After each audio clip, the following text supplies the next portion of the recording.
Aujourd'hui, nous sommes tous bénis par Abraham et Sarah qui ont cru à une parole qui leur a été annoncée par une visite de 3 hommes, 3 anges. Ils ont cru en la parole. Et aujourd'hui, ils sont devenus nos modèles en termes de foi.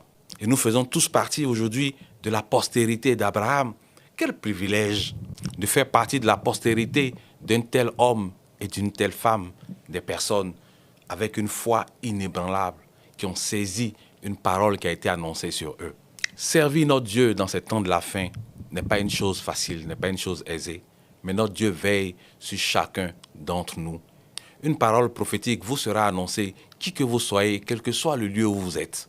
La façon dont vous accueillez cette parole est très très importante. La façon dont vous imaginez ou vous concevez la puissance de Dieu dans votre esprit est très très importante. Plusieurs chrétiens parlent de la puissance de Dieu, mais force est de reconnaître que si on met 100 chrétiens dans une salle et qu'on leur pose individuellement la question sur la façon dont ils voient, dont ils conçoivent la puissance de Dieu, on aura tous des interprétations différentes parce qu'on a une culture différente, on n'a pas vécu les mêmes choses, on n'a pas vécu les mêmes épreuves et chacun se fait une conception de la puissance de Dieu. Oh, que notre Dieu est puissant et qu'il est vraiment puissant. Il est le maître des temps et des circonstances. Il est celui qui, quand il ouvre, personne ne peut fermer. Et quand il ferme, personne ne peut ouvrir. Il est le Dieu tout-puissant de l'univers.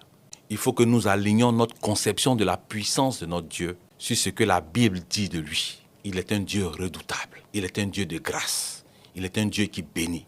Il est un Dieu qui élève. Et il est de notre responsabilité de croire en cela. Si nous voulons voir sa puissance se manifester dans notre vie,